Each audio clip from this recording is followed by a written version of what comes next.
All across Europe, the title race is hotting up. I think everyone has been captivated by the Bundesliga this year and seeing Leverkusen, usurped Bayern Munich last weekend, and now they're in cruise control at the top of the Bundesliga. Everyone's little favourite minnow as well, the surprise package so far of this season, little Girona, obviously got demolished last weekend by Real Madrid, and they've kind of lost the momentum to maybe keep the title challenge going on. But in the English Premier League, I don't think we've had a title race this unique in decades, really, to be honest with you. There's so many different runners and riders who have got their own strengths and weaknesses and stories, different kind of narratives going on with them all. And, riding high, top of the league at the moment, they have everything going on for them. And it's really where the weekend starts for me. It's going to be Liverpool away to Brentford. Now, Liverpool at the moment have got a lot of upward momentum. With Klopp announcing he's going to be leaving at the end of the season, it feels like every game for these guys now is an absolute cup final. They want the legendary manager to leave on the best legacy possible, which will be winning another Premier League title and adding another one into his repertoire, his honours list from his time at Liverpool. And Brentford offer a really tricky proposition here. They're definitely a team that like to score goals, and at home they've not been collecting enough points so far this year. And with Ivan Toney's return, you just feel that maybe they've got a little bit more sting in attack, perhaps, excuse the pun. Brentford do attract goals, they do give opportunities to the opponent to get goals, even like Crystal Palace, who don't score that many goals. Wolves obviously scoring 4 against them. These are very notable things that coming against a Liverpool team that are really in the ascendancy, who are also in the rhythm of scoring 3, 4, 5, 4, 2, 4, 2, scoring many, many goals themselves. This does feel like a game that really does play into Liverpool's hands. I don't think they'll have it all their own way, and I don't think it'll be smooth sailing by any stretch. I think one of the key decisions in trying to forecast this game is how many goals do Brentford get? They are at home. I do think they probably are going to score 2 goals in this game, and with the sort of form that Liverpool are on and, have shown, and really, if Brentford are going to score 2 goals, the sort of form that they'll need to show on the day, I think we're expecting to see Liverpool score 3 or maybe 4 in this match. The extra bit of flavour that makes me think this game might be a bit more punchy as well is it's another early kickoff for Liverpool, which is a bit of a drama, a bit of a sore point for them at the moment. So I think that they could really go out there with, the underdog mentality to a little bit of an extent. And Brentford are really good for scoring first in games, and they're really good for, also throwing those leads away, it seems. So I don't know, it just feels like a lot of things kind of fall into place here. So we're going to go with 4-2 to Liverpool. We're going to set that Pooky prediction in. Leverkusen currently 5 points clear of Bayern at the top. No midweek football for Leverkusen. Bayern Munich have got a little trip to Rome, so we'll see how they fare in their match. But Saturday afternoon, we're going to see Leverkusen away to Heidenheim. Now, Heidenheim might not be a team that you're too familiar with. They've got a really interesting backstory that I won't go into in this video here, but they love goals, and if you've followed Heidenheim even through Bundesliga 2 and their kind of ascent, they are never involved in boring matches. And since being in the Bundesliga, as you can see, they're in the top half. They're 9th at the moment. 21 games played, 30 goals scored, 36 conceded. They are the 7th best home team in the division as well. They give their fans something to sing about. Almost 2 goals a game on average here. And Leverkusen, although being the best away team in the Bundesliga, are conceding around a goal a game here and can't really go into a game like this, I think, expecting a clean sheet. This is really a game where they're going to have to bring a bit of firepower. A team that scores 2 at home is above average, so you can't really put them in to the average form that Leverkusen have had against those average opponents, because some of these teams have scored more than 2 goals against Leverkusen when they've been away from home, like RB Leipzig here, where they've had to score 3 to get the win. I think it's going to be one of those afternoons. Heidenheim admittedly aren't in the best form on the last 5 at the moment, and Leverkusen are quite the contrary and in very good form at the moment, despite the absence of Boniface and a few other guys that have been away at Asia Cup, and Palacios been injured over the last couple of weeks. They've not really missed a beat. There's been elite squad management here from Xabi Alonso, and I think that is set to continue. But with Heidenheim being at home, they're always good. I think they're scoring a goal. There's no 2 ways about it. And with Leverkusen then needing to take the initiative in the match, I think Heidenheim scored 2. I think even when you look at the head-to-head here, last time they played, it was a 4-1 thriller. It's not going to be a boring match. Leverkusen will get the opportunity to score, I think, over 2.5 goals in this game. But Heidenheim, as you can see here, in 2019, so we're talking 5 years ago, they've always been a plucky underdog. They've always been a team that, will take on the big dogs and are never involved in boring matches. So I do think this could be like a 4-2, a 3-2, something else. It's probably going to have a lot of goals in it. Again, I just, with home teams, especially home teams that have firepower, have punching power, it feels like quite funny because it's the first 2 predictions in a row, but I don't feel right saying they're only going to score 1, because I do feel that they're probably really going to go after this match. They want the points just as much as the opponent, Brentford's case and Heidenheim. But Leverkusen, like last week against Bayern, they didn't even start Jonas Hoffman. I know there was a lot of thing about like, oh, Frimpong didn't start and he got the goal right at the end or whatever, but Hoffman has been an elite, crucial piece of the whole puzzle, so he could come into this game a bit fresher. So could Frimpong. And, maybe it is only the three. Leverkusen have had to rely on some late goals recently to split the tie to get the result over the last couple of weeks. So it might be a little bit tighter than maybe I would give it credit for. But with them not playing football over the midweek, and with the form a lot of the guys are in, they did score 4 at home. Scoring away, maybe a bit harder. But again, if Heidenheim are coming out, I feel stuck on a 4-2 there again. And on Saturday evening, it is probably the big one of the weekend in terms of two giants in the league. We've got Man City second, a game in hand, still trying to keep pace with Liverpool, and obviously themselves still wanting to go on and win yet another title at home to Chelsea, who have been probably the team that I have really had a lot of pain, like reading about and watching. They've just been so frustrating, so badly managed on so many different levels, and they are sitting like bang on mid-table here, and like, yeah, they did well against Crystal Palace to score 3 goals or whatever, but like Chelsea for me are just like absolute write off of a team at the moment, and it absolutely feels right now that Man City are becoming their invincible selves, where they're going to just go on and win every single week. I'm not really too worried about the scoring patterns here for Chelsea, or even some of the positive results they've had, because I just think this is going to be a huge gulf in class. The 4 each game that was played earlier this season, for me, just won't be repeating. I just can't imagine how Chelsea score 2 goals in this game. They could probably get 1, don't get me wrong, just with the amount of quality and talent they've got in their team, and just with, they're probably going to score in this match. But 4, I just don't see it. Like I say, Man City under Pep, with De Bruyne, with Rodri, with all the guys, like they're going to score a bucket of goals. This is going to be one of those games, like from following Man City over the last like 20 odd years, 25 years, whatever it is now. Like there's these games in the season where they just rinse somebody. It's been Tottenham once or twice. It's like I remember games with Edin Dzeko and Aguero and stuff like that, scoring like 3-4 goals. And this feels like it could be one of those games where like Haaland scores 4, De Bruyne gets involved, Foden's involved. Everyone gets in the act somehow, and it's just one of those games where it's a real, whoa, look how powerful this Man City team is.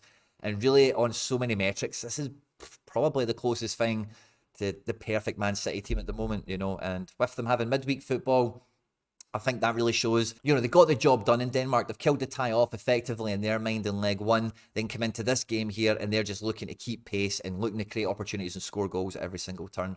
I do think Chelsea will get a goal, maybe even 2 in this game. But I really wouldn't be surprised if they just completely capitulated in this game, because the Man City defence is really robust. Ederson is decent for a clanger, I suppose, but if City get a couple of goals really early in this game, like the wheels could just fall off this for Chelsea, and a clean sheet isn't out the question. I'm going to go with 6-0. Now, PSG, as usual, are cruising away with the league, and they're away to Nantes, so I don't really think there's much going on in this game. I think we all enjoy to watch PSG for Mbappe. Barcola at the moment is very good to watch, and the rest of their team is very star-studded. They're always good to watch PSG if there's nothing else on Saturday night, 8 o'clock kickoff. But when you really look into the way that both teams are formed and everything is kind of balanced out, it does feel like so many of the numbers do lie on PSG to win this. Even on head-to-head form, the amount of goals Nantes are likely to concede in a game like this, as well as the amount of goals that PSG are also likely to score, it feels like it could be a really easy 3-0 prediction, and I just kind of felt that I had to include it. Real Madrid sit top of La Liga. See what I did there? 4-point cushion on the would-be challengers Girona, and this weekend they have got another Madrid derby. Rayo Vallecano, but are not having a great season. They should be kind of safe from relegation, and this is a game that the home fans will definitely turn out for, and Real Madrid will need to be on their best wits. They've played Leipzig in midweek. Their squad is pretty stretched. Vallecano don't really seem to be offering much recently. They have been they've not really been themselves since losing their manager to Bournemouth in the summer, but these derbies can be tight, and as you can see here, Vallecano sometimes can turn up and spoil the party with a couple of goals. And Real Madrid, although a very impressive away record, they're not as dominating away from home as they have been at the Bernabeu this year. So this has got the potential for a little banana skin, and that everyone on the Girona side of the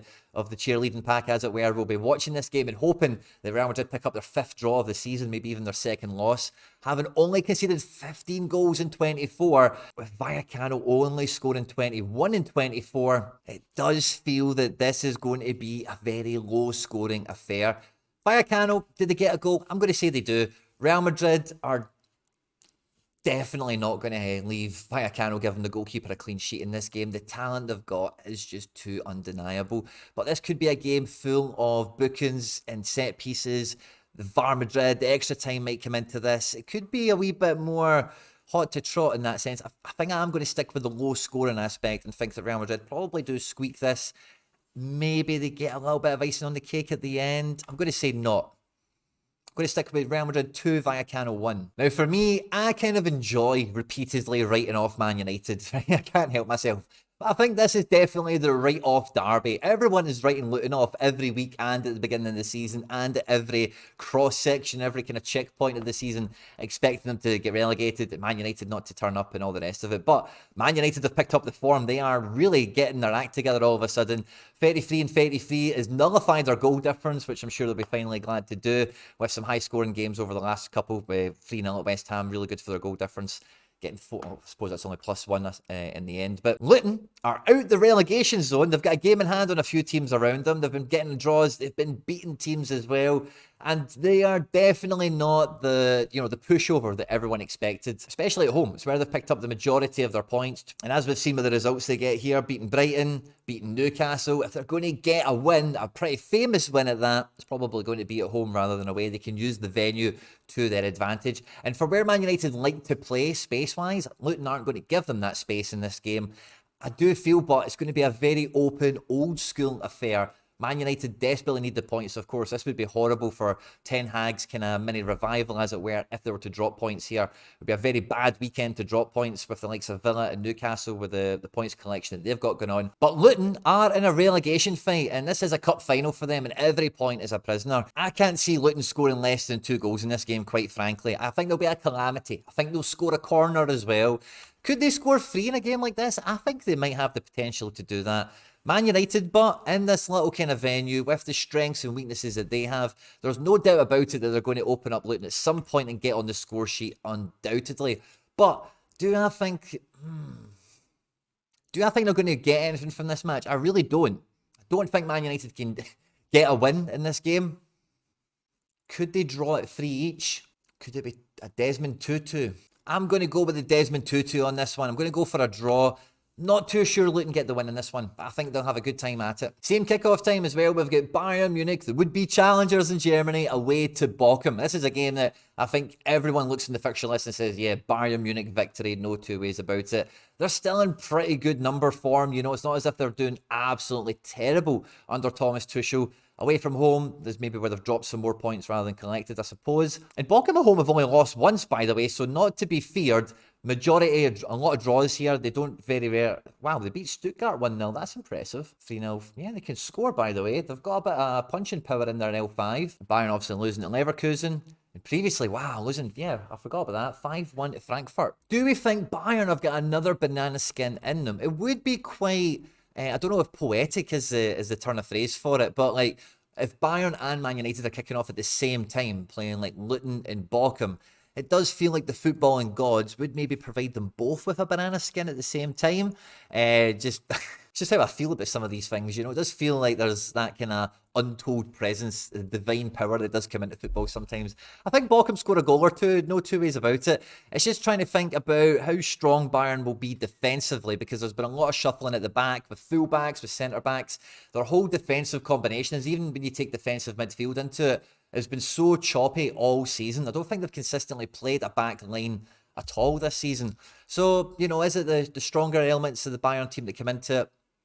I'm going to imagine not. And we're going to say Bochum get 2 goals. Harry Kane's definitely going to score. I think everyone thinks that in their mind coming into the weekend. And then you do expect another bit of quality in the Bayern team to show up from somewhere and probably get a goal for them. And yeah, with them falling behind in the title race, I don't know how they respond in this game necessarily, because it does feel like Tuchel has lost the dressing room a bit there. And this game's either going to be smash bang, they could do come back with a bang, or it might just be another bit of another cut, you know, towards the season, and they drop some points again. I'm probably going to go for the Desmond again on this one. And our weekend predictions conclude on Monday night with the would-be La Liga challengers Girona away to Athletic Club, who are displayed here as Athletic Bilbao. So I'm really sorry, guys, but that's why we all say it, because it's on websites like this. I can't apologise enough. Who themselves are a very formidable home team, third best in La Liga at home. And Girona, although being the second best away team in the league, the top goal scorer, or joint top goal scorers now with Real Madrid in the league, this is not a game that they will come into with, the right to win. They think, oh, we should be picking up 3 points away to Bilbao. This is going to be a really tough affair for the would-be challengers to try and keep pace with Real Madrid if they were to have a bit of a sticky derby on the Saturday. But with Athletic Club pushing for those Champions League spots, we do suspect that La Liga top 5 is maybe going to get into Champions League contention. This is going to be a 6-pointer for both teams. But this does feel like it's got the makings of a bit of a bore fest. La Liga can flatter to deceive. You can see some of the best football. You can see some of the best passages of play on the pitch. But because both teams are, very clever in how they're going to build their team and build the game out, there's so many stop-start situations with fouls, balls going out for throw-ins, that kind of thing. And subsequently, both teams do like to kill the clock at different parts of the match. And I know from following both teams, they rely very heavily on their benches to influence the games later, or they influence the results later on in the matches as well. So with this being the last game of the weekend, Athletic Club will know the results of those people around them hovering for the same positions, as will Girona with Real Madrid. So the motivation on Monday night will be, what takes the temperature of the room on this one, I think. Bilbao are good to score a goal or two against Girona, I think. But Girona are the top goal scorers in the league, and I think they bounce back in this one. I don't know if I think they could get 3 goals and be really decisive in this match. I do think it's going to be a tough one. I think it might be really nervy. It might even be 1-0 or 0-0 right up until the last 20 or 30 minutes. But I think Girona are probably just about going to get the 3 points here because they'll have players coming back from suspension, and really they should have what's close to a full strength team coming into this game compared to Real Madrid, where they were missing 1 or 2 and a few guys were injured. There'll be a sense of that, maybe injustice in the team. And yeah, I think Monday night it's going to be a good night for them. 2-1 to Girona. It's going to be a huge weekend across European football, guys. Let me know what your score predictions are. Make sure to jump onto Pooky by clicking on the link in the description of this video and set your predictions across all the major leagues in European football for the games this weekend. It's free to join, and by clicking on that link, you'll get bonuses and support all the content here at the channel. If you get stuck, if you need any help, just jump into the comment section and I'll sort you out. On screen there now is some other stuff that I've made that YouTube thinks you might enjoy. I hope you enjoyed this one, guys. Don't forget to like and subscribe, and I'll catch you on the next one.